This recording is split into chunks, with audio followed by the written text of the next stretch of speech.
Good morning, good afternoon, good evening. Welcome sa channel ko po, Tito Noyes Vlogs. I hope nasa mabuti po kayong kalagayan mga kababayan ko. Natatandaan nyo po, o yung isang araw, yung Martes, may mga dating ex-Marines. Correction lang po, hindi po 18 po sila. 16 lang po yung mga naging Marines po ron. Yung iba may army ata, or isa civilian or whatever. Ang importante mga kababayan ko, lumantad na sila. Nagko-collaborate yung sinabi ni Sergeant Gutesa mga kababayan ko.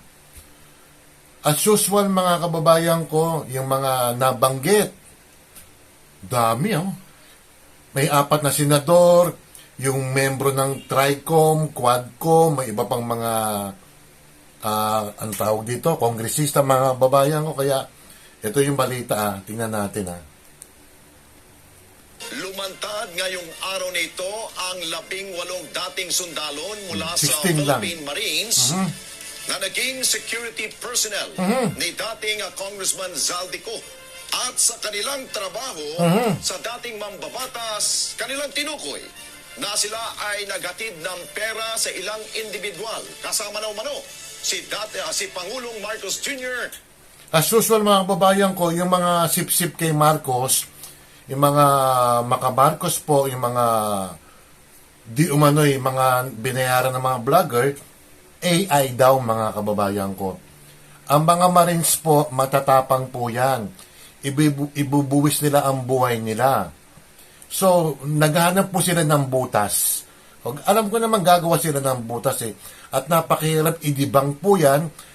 It's so hard to discredit yung mga nag-deliver mga babayan ko, pero sigurado ko maghanap sila ng butas. Ayan, kinonfirm na ng Navy na 16 lang doon ng Marines, dishonorable na iba na dismiss.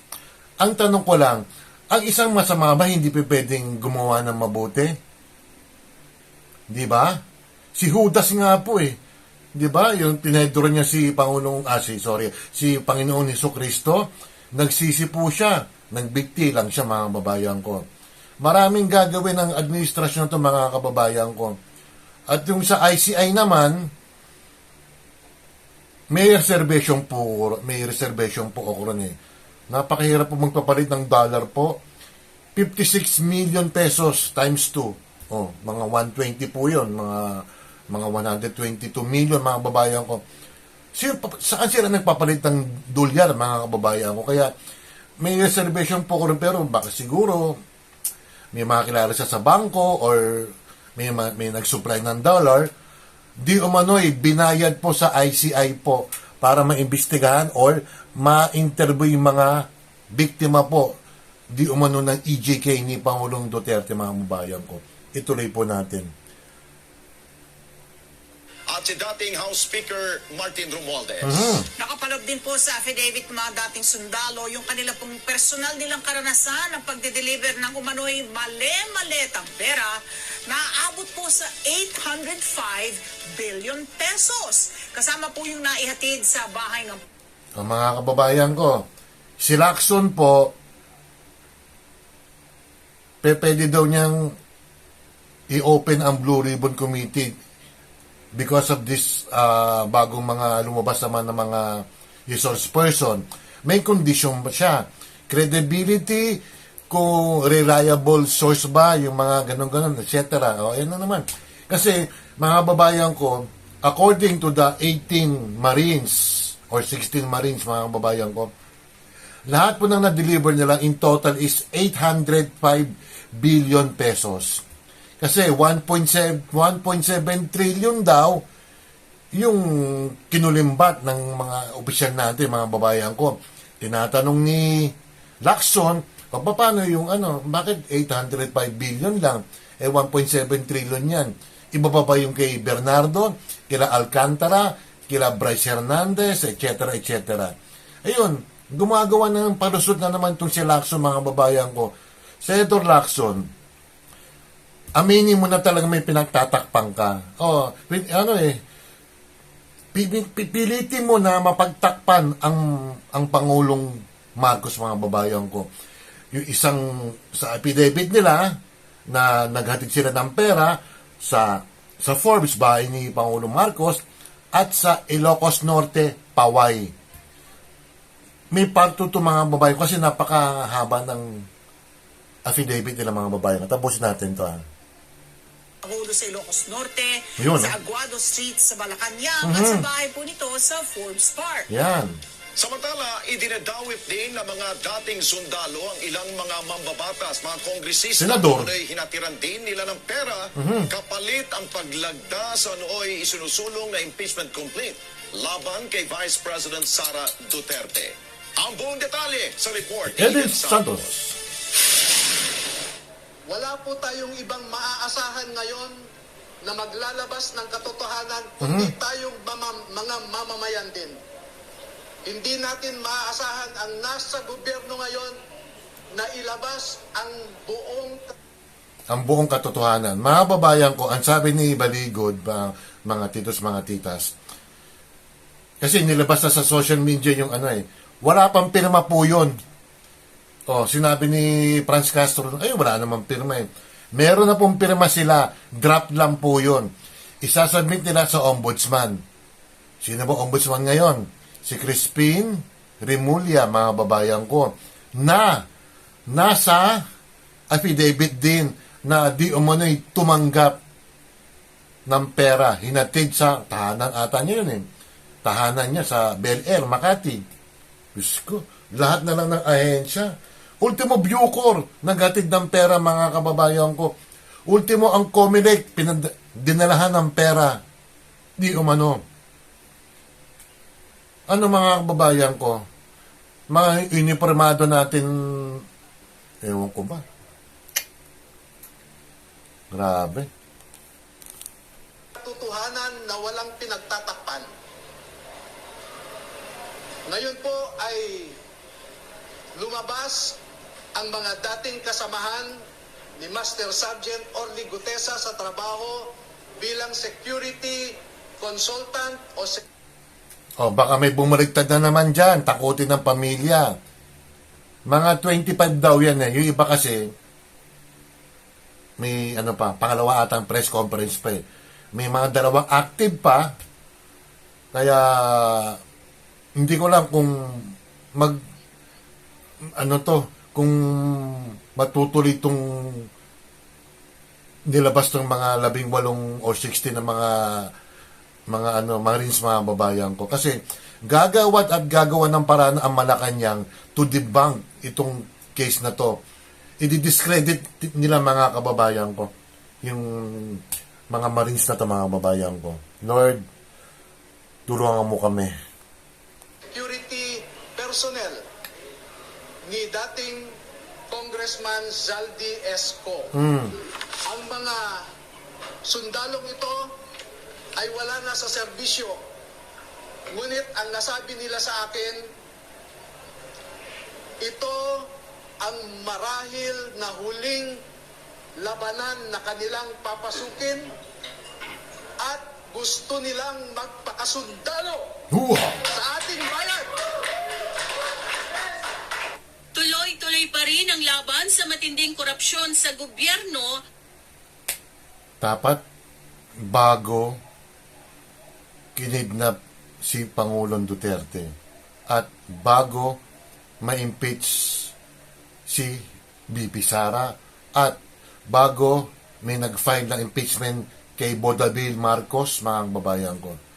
Too late na, pero maybe siguro nag-iisip-isip pa sila mga kung itutuloy nila ito, mga babayan ko. Pero ang pinakamatindi, yung pinaka-turning point nito, sa akin na yung turning point yung binigyan ng $2 million yung mga investigator ng ICC, mga babayan ko. Doon ang pinaka-turning point eh. Parang binigyan nila accommodation, pinahotel, pinakain. Kayo na humusga, mga babayan ko. Sorry doon sa mga Marcos dyan. Opinion lang to, observation lang to, commentaries lang. Na halos trilyong pisong pondo ang umano'y napunta sa bulsa ng malalaking tao sa gobyerno. Yan ay matapos ang matapang na paglantad sa publiko ng 18 na dating mga sundalong Marines na kasamahan ni Master Sergeant Orly Guteza at nagturo kay Pangulong Ferdinand Marcos Jr., dating House Speaker Martin Romualdez at dating ako Bicol Party List Representative Zaldico Nako. bilang mastermind sa flood control scam. Ang ugat at pinuno ng pagnanakaw sa ating bayan ay walang iba kundi si President Marcos. At hindi gagalaw si Speaker Romualdez o si Zaldico na walang Tinatanong ni Senate President Tito Soto, yung allocables, na-release ba? O ayan o, kita-kita, yung mga, may mga picture po, may mga pera, at saka mga maleta, mga kababayan ko. May ipapakita po ko sa inyo, hindi, wag na muna, yung ginamit kong maleta, malaki po yun eh.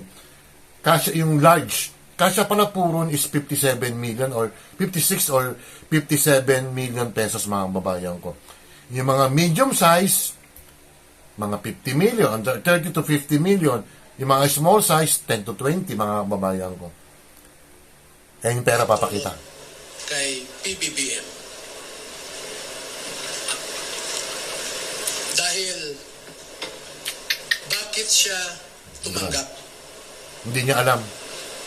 ng mali-malitang pera? Hindi ba siya nagtanong saan galing ito o para saan ito? Sungay. I hold him responsible because being the chief executive, being the head of the executive branch, he is the Tama chief implementer Implementor. of Ayan, tama. laws. Ayon kay Attorney Levito Baligod, isang anti-corruption advocate, nakapaloob sa affidavit ng mga sundalo ang personal na karanasan sa pagde-deliver Ang ng lalaki ng mga mali-malitang katawan, mga basura baril. Ano, tipo yung mga o maleta, pera mga sa kababayan bahay ko. ni Ayun, Pangulong no? Marcos Kung sa malaki Ilocos screen nyo. Norte, Aguado Street sa Malacanang at bahay nito sa Forbes Park. Mula umano noong September 2022 Grabe, kauupo lang ni Marcos, no? Yung budget ng 2022, halos half lang yun eh. Talagang nilimas, mga kababayan ko. Yung Gutesa, mga kababayan ko, hindi na nila alam kung nakasaan siya. Di umano, hawak ng mga Romualdez, pinadala sa ibang bansa, at may pinirmahan na po, di umano na nag-recant mga kababayan ko. May recantation. Ang sabi doon sa recantation ni Otesa, wala rin siyang kinalaman doon. Eh, may mga photos eh. Pahiya kayo, no? Mga listang kain, ano? hanggang sa kalagitnaan ng 2025 ay 3 hanggang 4 na beses kada linggo ang delivery. Grabe. At Ayan, no? minsan, Mga pera. umaabot Oh, pa yeah. ng 52 Kung malaki na screen nyo, maleta. mga pera yan, tag 1,000. Grabe. So ito po yung bahay ni umano ni Pangulong Ferdinand Marcos Jr. Meron din po kami sa Ilocos, kasama Ha? po si... Nako, AI yan. AI yan. Mga sinungaling yan. Sabihin na malaki yan, sa Antikler yan, nagsabi na eh. po ay sa 5 maleta po. Okay, sa Nako. bahay mismo. At sa Paway, sa bahay ni BBM. Nako. Ha? Oo. At saka may mga katibayan naman. No?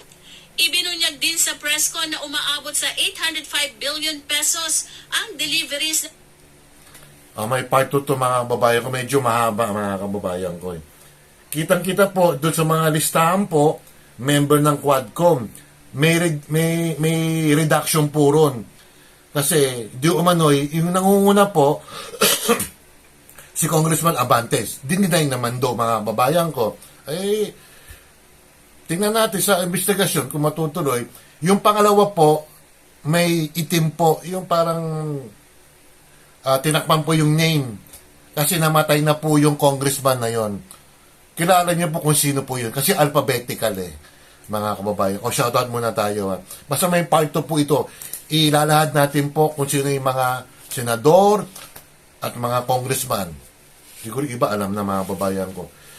Shoutout sa Ate Ruby Vlog, Tisay Cherry, Ma'am Shepe, Tugang Michi Tigerfield, Itcher Vlog, Shirley Mendrano, Shinjin Vlog Official, Ken Russell Official, Ken Russell Pinoy Adventure, Evelyn Official ng Macau, DJ Oxy, Elisa Deus, Pretty Jane Barona Vlog.